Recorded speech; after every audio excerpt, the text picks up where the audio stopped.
He thought the badge made him untouchable, but in less than 30 seconds, everything he believed about power was about to fall apart. The late afternoon sun cast long golden streaks across the downtown street, glinting off windshields and glass storefronts as people moved along the sidewalk with the quiet rhythm of an ordinary day, unaware that something extraordinary was about to unfold right in front of them. And then it happened. A sharp voice cut through the calm, loud enough to turn heads from half a block away. Officer Ryan Cole stepped forward with rigid authority, his hand already resting near his radio as his eyes locked onto a woman standing beside a sleek black sedan. Naomi Carter didn't flinch, didn't step back. She simply stood there, composed, her posture straight, her expression unreadable, as if she had already seen this moment play out before. Ryan's boots struck the pavement with purpose as he closed the distance, his voice rising just enough to gather attention, accusing, impatient, certain.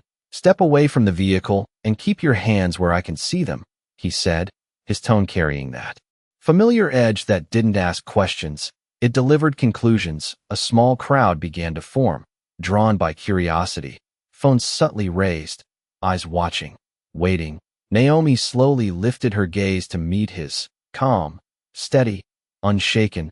There was no panic in her eyes, no rush in her movements, just silence, the kind of silence that doesn't come from fear, but from knowing something others don't. Ryan mistook it instantly. His jaw tightened, his confidence growing as her stillness fed his assumption. "I asked you a question." He pressed, stepping closer, his presence now filling the space between them. Naomi glanced briefly at her watch, a small, almost insignificant gesture, but one that felt out of place in a moment like this, and somehow, that made it more noticeable, more unsettling. Ryan followed her gaze for a split second before dismissing it. He reached for his cuffs, the faint metallic sound catching the attention of everyone nearby. The air shifted, conversation stopped, even the city noise seemed to dull as tension quietly settled in. Naomi didn't resist as he took hold of her wrist, didn't argue, didn't raise her voice. Instead, she let the moment happen, as if she were allowing something inevitable to unfold. The crowd exchanged glances, whispers spreading like ripples, some unsure, some uncomfortable, but none stepping forward. Ryan leaned in slightly, lowering his voice just enough to make it personal. "You people always think you can just walk into places like this," he muttered, the words hanging heavier than the action itself. But Naomi didn't respond the way he expected. She didn't react at all. Her eyes remained fixed, steady, almost distant, and then, quietly, almost like a passing thought, she spoke. "You might want to listen carefully when your radio goes off." Her voice was calm, measured, not a warning, not a threat, just a statement, simple and precise. Ryan scoffed, shaking his head as if brushing off something insignificant. But there was a flicker, just a flicker, of hesitation behind his eyes, gone as quickly. As it came, he tightened his grip slightly, ready to continue, ready to prove control. But what he didn't realize, what no one around him realized, was that the next sound that would break the silence wouldn't come from the crowd, or from him, or even from her. It would come from the one thing he trusted most, and when it did, it would change everything. The click of Ryan Cole's radio shattered the stillness with a burst of static so sharp that several people in the crowd flinched, and for one brief second the entire sidewalk seemed to hold its breath. Ryan reached for the device with practiced irritation, already prepared to silence whatever routine interruption dared arrive at the wrong moment. But then the dispatcher's voice came through clear, urgent, and unmistakably tense. "Officer Cole, step away from Ms. Naomi Carter immediately. Repeat, step away now and stand by for command."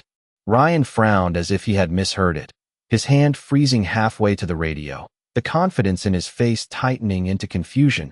Around him the small crowd leaned in without realizing it, phones still raised, eyes widening as whispers moved from person to person like wind through dry leaves. Naomi remained perfectly still beside the black sedan, her wrist still in his hand, her expression calm enough to feel unreal. Ryan pressed the talk button hard, forcing a laugh that sounded thinner than he intended. "Dispatch, confirm identity," he said, trying to recover the authority slipping from his voice.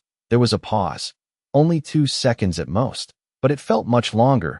Then came the reply, slower this time, each word landing with surgical precision.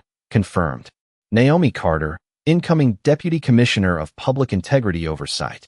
Release her now. Senior Command is en route. The words struck harder than any shout could have. Ryan's fingers loosened instantly, and the metal cuff hanging from one wrist swayed in the air before he quickly pulled it back, his face drained of color under the afternoon light. He looked at Naomi as if seeing her for the first time, not as a target, not as someone he could control, but as a reality he had completely failed to understand. The crowd changed too. The same eyes that had watched silently now sharpened with recognition. Discomfort, even embarrassment. One man lowered his phone slowly. Another woman shook her head under her breath. No one laughed now. No one murmured support for the officer who minutes earlier seemed so certain of himself. Ryan stepped back half a pace and straightened his uniform, a reflexive attempt to restore order to a moment already beyond saving. "Ma'am, if there has been a misunderstanding," he began. But the sentence collapsed before it reached the end. Naomi glanced at the cuff mark on her wrist, then back at him, not angry, not triumphant, simply steady, and somehow that steadiness unsettled him more than rage ever could have. "A misunderstanding happens by accident," she said quietly. This did not. The words landed in the silence left behind by the radio. Ryan swallowed and looked toward the street as two black SUVs turned the corner and rolled to a controlled stop near the curb, their tinted windows reflecting the watching crowd. Doors opened with quiet precision, and three officials in dark suits stepped out, followed by Captain Marcus Hill in full command uniform, his expression carved from disappointment rather than surprise. He approached without hurry, the kind of calm that comes when the facts are already known. Ryan's shoulders dropped before a single word was spoken. "Officer Cole," Marcus said, his voice low and measured. "Remove your badge and hand over your unit keys." A tremor passed through Ryan's jaw.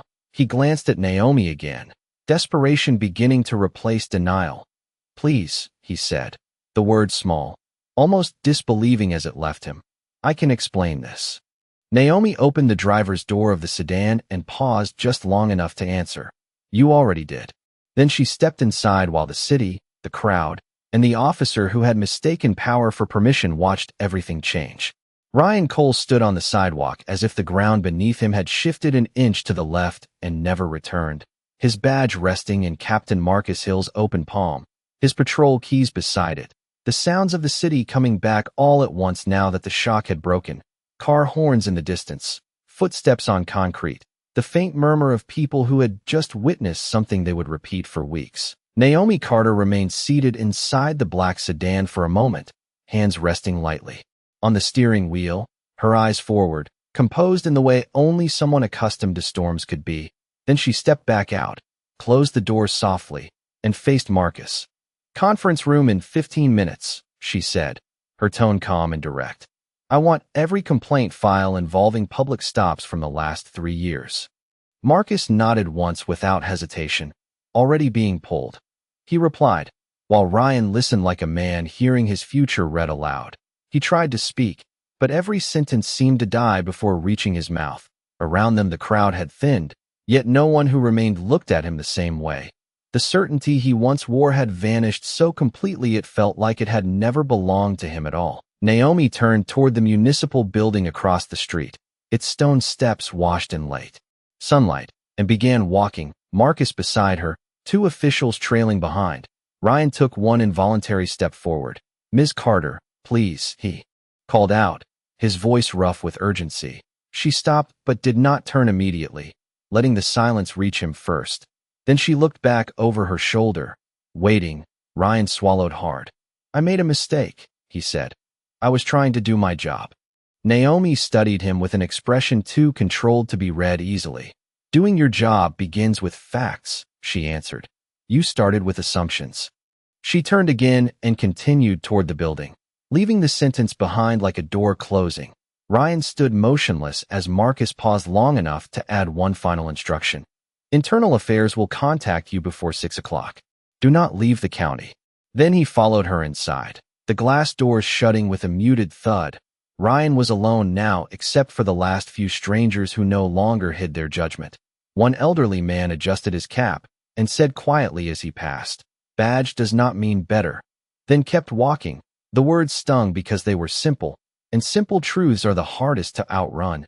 Inside the building, Naomi moved through the lobby with steady purpose. Employees straightened as she passed, some surprised, some relieved. All aware that something significant had already begun, the elevator doors opened and Marcus stepped in beside her. "You could have called ahead," he said softly.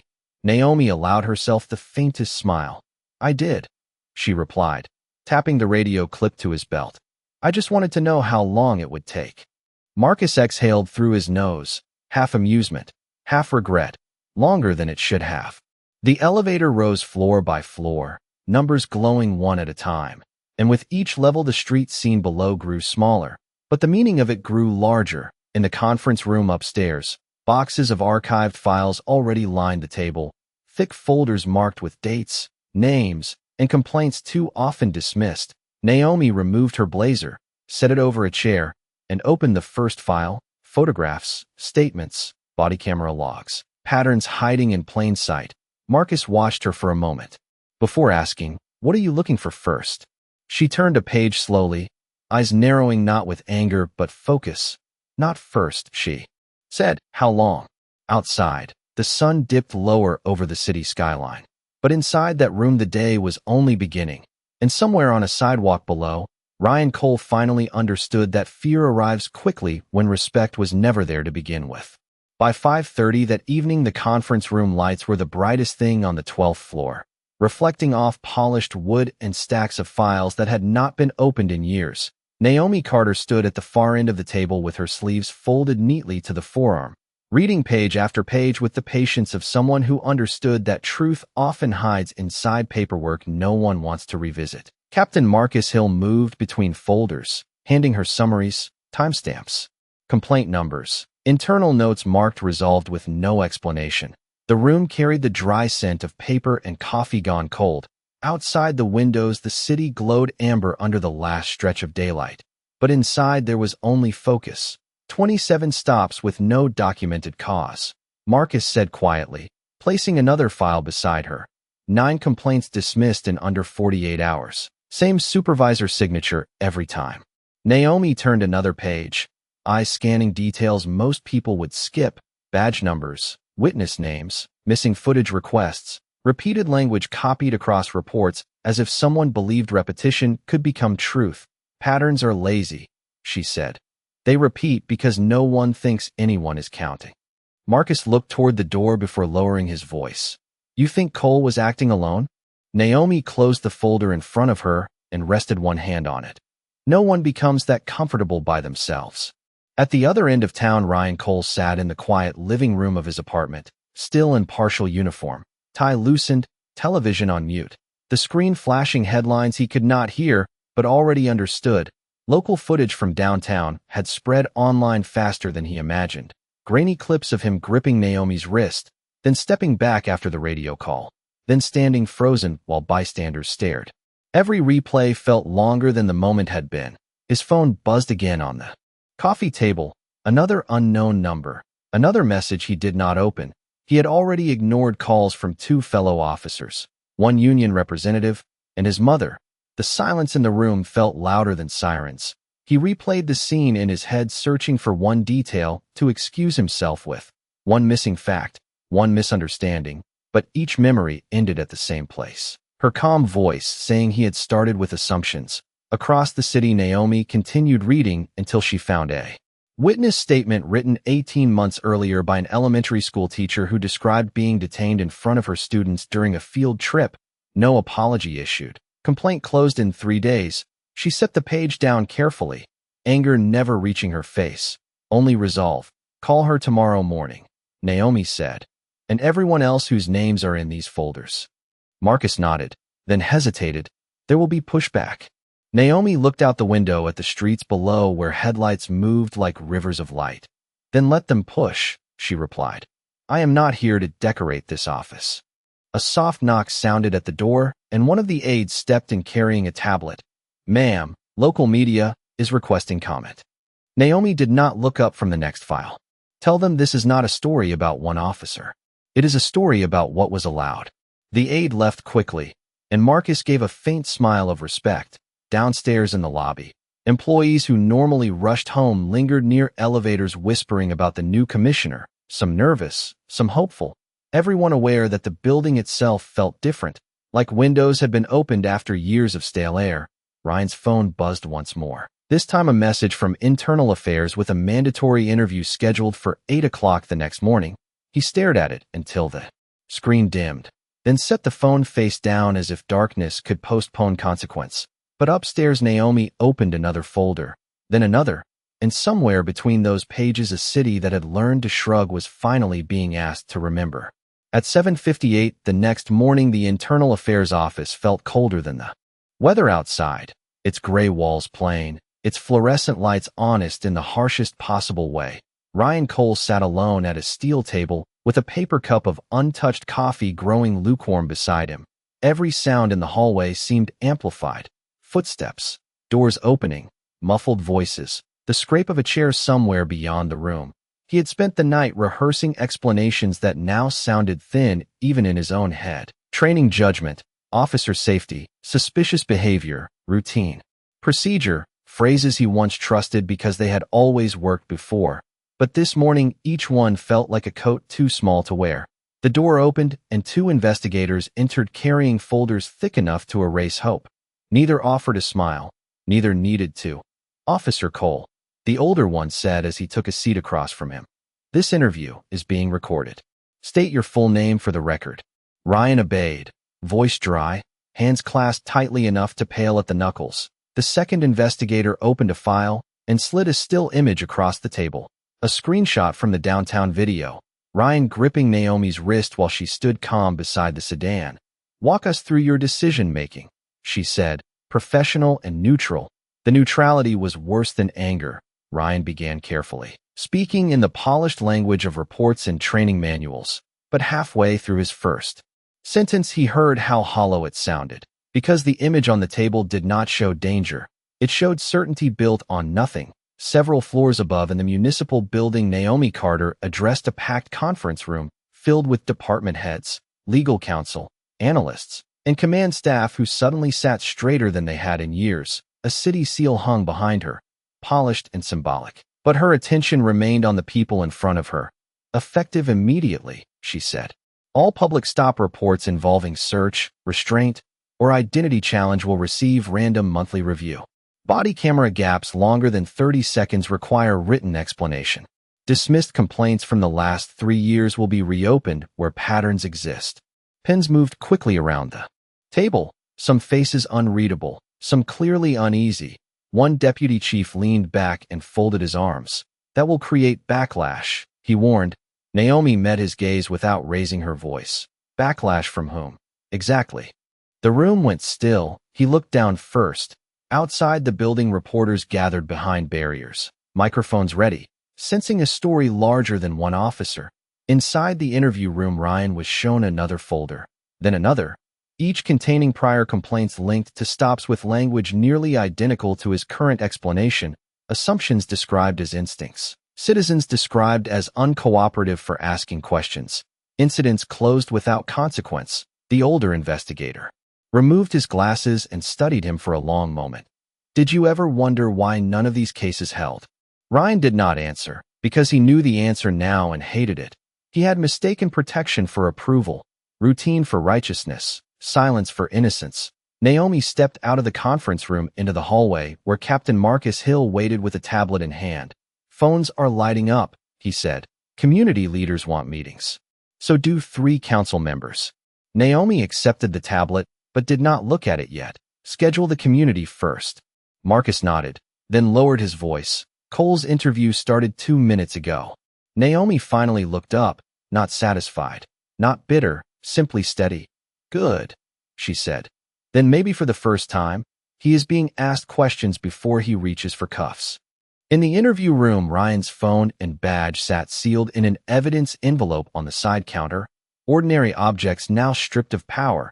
And as the recorder light glowed red, he began to understand that fear feels very different when there is no uniform left to hide behind. By noon, the city no longer treated the downtown stop as a rumor. It had become the subject of radio shows, office whispers, barbershop debates, and breakfast tables where people replayed the same question in different words. How many times had confidence worn a badge and called itself authority? Inside the municipal building, Naomi Carter moved from meeting to meeting with the steady pace of someone who knew momentum was fragile and had to be used before comfort rebuilt itself. Community leaders filled the first conference room. Pastors, teachers, business owners, parents who had stories tucked behind their eyes long before they sat down. Naomi listened more than she spoke, taking notes in neat lines, asking for dates, names, intersections, patrol car numbers. One mother described her teenage son being searched on his walk home from practice while neighbors watched from porches. An elderly veteran spoke of being asked if the medals on his jacket were real. A school principal explained why students no longer trusted uniforms parked near the campus gate. None of them raised their voices. They did not need to. Pain told plainly carries its own weight.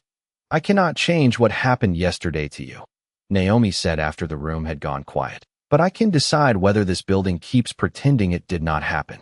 Several heads nodded, not with celebration but cautious recognition, the kind people reserve for promises they have heard before. Across town, Ryan Cole exited internal affairs with no badge, no cruiser, and no certainty about tomorrow. Reporters waited across the sidewalk line, cameras lifting the moment they saw him. Questions flew fast and sharp. Did race influence your decision? Will you resign? Do you regret what happened? Ryan lowered his head and walked past them without answering. The silence followed him harder than words could have. He drove home in his own car for the first time in years during work hours. Every red light feeling longer than usual. Every driver beside him unaware that the man staring straight ahead had once believed public respect came standard with a uniform. In the afternoon, Naomi entered the operations center where analysts projected maps onto a wall screen. Colored pins marking stops, complaints, dismissed cases, body camera failures. Neighborhoods layered over patterns no one could honestly call random anymore. Captain Marcus Hill stood beside the display. When we compare stops by zip code and complaint outcomes, he said, the disparities are impossible to ignore. Naomi studied the map in silence. The city arranged before her not by streets but by habits. Then stop treating impossible as surprising, she said. Prepare a public report. Marcus gave a brief nod, impressed and uneasy at once. Because truth in private is manageable, truth in public changes careers. Later that evening, Ryan sat alone at his kitchen table with the local news playing softly. His own image appeared again on screen, frozen mid-scene beside Naomi's car. A panel discussed procedure, accountability, bias. Words he had once dismissed as politics now aimed directly at the choices he made in seconds. He muted the television but kept staring. His phone lit up with a message from his younger sister, simple and painful. I saw the video. Tell me that is not who you are. Ryan set the phone down without replying, because for the first time he did not know which answer would be more honest. Back at City Hall, Naomi remained in her office after sunset, reading statements sent in through a new public portal launched only hours earlier. Dozens had already arrived, then hundreds, stories typed late by people who had learned for years that speaking early changed nothing. She closed one file and looked out across the dark skyline where office windows blinked like distant signals. Captain Marcus Hill knocked softly and stepped in. Long day, he said. Naomi gave the faintest shake of her head. No, she answered. Long delay. Then she opened the next statement and kept reading. 3 days later, the city woke to headlines printed in bold type and spoken with careful emphasis on every morning broadcast. The preliminary review had found systemic gaps in stop documentation, complaint handling, and supervisory oversight. Language polished enough for legal caution, but clear enough for public understanding. Downtown coffee shops buzzed before sunrise. Commuters read updates on phones at bus stops. And for the first time in years, people who had filed complaints felt the strange sensation of being believed after the fact. Inside City Hall, Naomi Carter stood before a wall of monitors where analysts tracked incoming statements, each screen filling with names, dates, intersections, and memories that had waited too long for a listener. We crossed 1,000 submissions overnight, an aide said quietly. Almost stunned by the number, Naomi nodded without celebration. That means silence was more organized than we thought. Captain Marcus Hill entered carrying a folder marked urgent. his expression measured but alert. Police union leadership wants a closed-door meeting, he said. They are calling the reforms reckless. Naomi accepted the folder and placed it unopened on the desk. Then they can call them that in public. Marcus almost smiled, the smallest sign of admiration from a man trained to hide reactions. Across town, Ryan Cole sat in his attorney's office staring at framed certificates and a bookshelf arranged to project confidence. The attorney spoke in practiced tones about process, options, timelines, statements that might reduce damage if delivered correctly, but Ryan barely heard him. Through the window, he could see people moving along the sidewalk below, ordinary people on an ordinary street. The kind he once believed he understood in seconds. You need to show remorse, the attorney said, leaning forward. Not excuses. Remorse. Ryan looked down at his hands and thought of how quickly certainty had become evidence against him. What if I did not know what I was doing? He asked quietly. The attorney gave a tired sigh. That is not the defense you think it is. At noon, Naomi entered the council chamber where cameras lined the rear wall, and every seat was filled. Reporters, activists, officers in dress uniform, residents who had come simply to witness whether anything real would happen. She took the podium with no dramatic pause, no flourish, only stillness. Accountability is not anti-police, she began, voice steady enough to quiet the room immediately. It is anti-abuse. Those are not the same thing unless someone has confused them. Pins moved fast, lenses zoomed in, several council members straightened in their seats. She outlined new review boards, independent complaint audits, mandatory bias retraining, and transparent quarterly data releases, each measure practical, specific, difficult to spin into symbolism. Then she stopped and looked. Across the room, respect cannot be demanded by uniform, she said. It must survive contact with the public. The silence that followed was not empty. It was full of recognition. Later that afternoon, Ryan's sister arrived unannounced at his apartment carrying groceries he did not ask for and concern he did not deserve. She placed the bags on the counter and studied him for a long moment. Mama wants to know if you are eating, she said, then added more softly. I want to know if you are thinking. Ryan tried to answer with something defensive, something familiar, but nothing came. She nodded once as if the silence itself were informative. Good, she said, start there. When she left, the apartment felt larger and lonelier than before. Back at City Hall, Naomi reviewed a list of officers flagged for commendations based on respectful community feedback. She separated it from the disciplinary files and handed it to Marcus. Recognition matters too, she said. Fear has had enough attention. Marcus glanced at the two stacks, one heavy with complaints, one thinner with praise, and understood the balance she was trying to build. Not revenge, not theater, but standards. Outside the office window, dusk settled over the skyline in soft blue layers, and somewhere beneath those lights a city that once expected nothing had begun expecting more. The following week, the air inside the municipal building carried a different weight, not the quiet tension of uncertainty, but the steady pressure of something already in motion. Reforms were no longer proposals or speeches. They had begun to take shape in policy memos, reassignment notices, and scheduled hearings that filled calendars faster than they could be reviewed. Naomi Carter walked through the corridor outside Internal Affairs, where officers who once moved with unquestioned confidence now spoke in lower tones, pausing mid-sentence when she passed, not out of fear alone, but out of awareness that the rules had shifted and were finally being read. Inside a secured conference room, a panel had convened for preliminary disciplinary reviews, names called one by one, files opened, timelines reconstructed with a level of detail that had not existed before. Captain Marcus Hill stood near the back, observing quietly as the process unfolded, not as a spectacle, but as a system correcting itself piece by piece. When Ryan Cole's name was called, the room seemed to narrow around him. He stepped forward in a suit that felt unfamiliar. No badge, no radio, no uniform to define him. Only his voice and the record placed in front of him. The panel chair adjusted her glasses and spoke evenly. Officer Cole, this is an administrative review regarding conduct during a public stop and prior related complaints. Ryan nodded once, his throat tight. The words he had practiced felt distant now, replaced by the simple awareness that everything he said would exist in writing long after the moment passed. "Do you understand the findings presented?"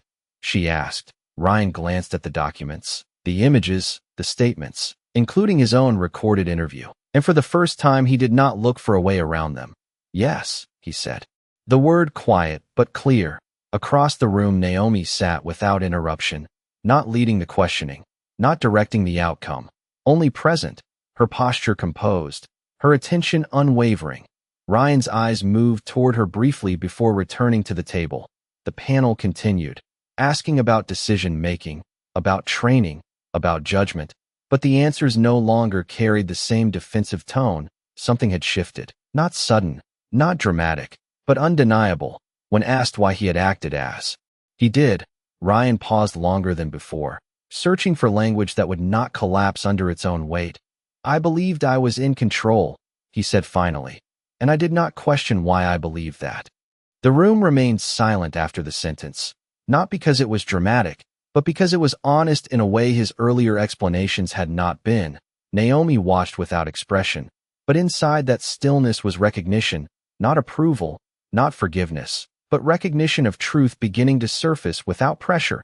Outside the building, a small group of citizens stood behind barriers, not protesting, not celebrating, simply waiting, some holding folders of their own complaints, others just observing, as if witnessing accountability itself required presence. Later that afternoon, the panel concluded its initial review, recommendations documented, next steps scheduled. Ryan stepped out into the hallway where the noise of the building returned in low echoes. He exhaled slowly, the kind of breath that comes when resistance has finally run out. Naomi exited moments later, their paths crossing for the first time since that day on the street. Neither hurried, neither avoided the moment. Ryan stopped, unsure of what to say, aware that words carried different weight now. "I understand what you meant," he said, voice steady but subdued. Naomi looked at him for a brief second, long enough to measure the distance between realization and change. "Understanding is not the end," she replied. "It is where responsibility begins." She continued past him without pause, leaving the hallway quiet again, but not empty, because what remained was not fear, not power, but consequence settling into place like something that had always belonged there. Autumn arrived quietly that year, first in the thin gold edges of leaves along downtown sidewalks, then in the cooler wind that moved between the buildings each morning. And with it came changes the city could finally point to instead of merely hoping for. Monthly stop data was now public, complaint hearings were independent, body camera gaps had dropped sharply, and officers once praised only for numbers were being evaluated by conduct as well as outcomes. The shift was not perfect, and no one serious pretended it was. But for the first time, progress had paperwork, deadlines, and names attached to it. Naomi Carter stood near the wide windows of her office watching commuters cross the street below in coats and scarves. The same intersection where weeks earlier a crowd had gathered around humiliation disguised as authority. Now the traffic moved ordinary and uninterrupted. Proof that history often changes in the exact places it once embarrassed itself. Captain Marcus Hill entered. Carrying 2 folders and a cup of coffee, he set on her desk without asking. "Quarterly report is ready," he said, then lifted the second folder. "And this came in for you personally." Naomi opened it and found letters from residents, handwritten notes, school drawings, typed pages from people who said they had started reporting incidents because they believed someone would finally read them. She turned one page slowly, a child's uneven handwriting saying, "Thank you for making my mom cry," happy tears. Naomi closed the folder for a moment and let silence do what speeches never could. Across town, Ryan Cole worked in a municipal warehouse on temporary reassignment pending final disposition, inventory logs, supply requests, fluorescent lights, no audience, no authority, just routine labor measured by accuracy rather than volume. At first, he hated the anonymity of it. Then slowly he began to understand how much of his identity had depended on being seen rather than being useful. During lunch, he now read policy manuals he once ignored and attended mandatory counseling sessions without complaint. Change had not made him heroic, only honest enough to notice how far he had to go. One afternoon, he stepped outside the warehouse and saw a group of neighborhood kids touring city facilities for a civics program. One boy recognized him from the news clip and stared openly. Ryan braced for ridicule, but the boy only asked, Do people really lose jobs for being unfair now? Ryan looked at the child for a long second before answering. Sometimes late, he said. But they should. Back at City Hall, the council chamber filled again for the release of the first reform report. Cameras lined the walls. Citizens packed the seats. Officers stood beside teachers. Clergy beside business owners. People who normally occupied separate corners of civic life, now sharing one room, because accountability had made them neighbors for an evening. Naomi approached the podium with no need for dramatic cadence. The numbers behind her spoke loudly enough. Complaints resolved transparently. Community satisfaction rising. Discretionary stop rates falling. Commendations for respectful conduct increasing. She thanked analysts, supervisors, residents, and officers who adapted rather than resisted. Then she paused and looked across the room. Justice is not loud every day, she said. Sometimes it is paperwork filed correctly. Sometimes it is a camera left on. Sometimes it is a citizen who no longer expects to be ignored. The chamber stood in applause not because everything was fixed, but because something real had begun. Later, as dusk settled over the skyline, Naomi walked alone to the corner where it had started. The sidewalk now washed in orange streetlight, traffic humming steadily, strangers passing without notice. She stood there only a moment before turning back toward the building. And in another part of the city, Ryan finished his shift and headed home carrying no badge, only reflection, because the day he begged had not been the day he lost power. It was the day he learned he never deserved the kind he had.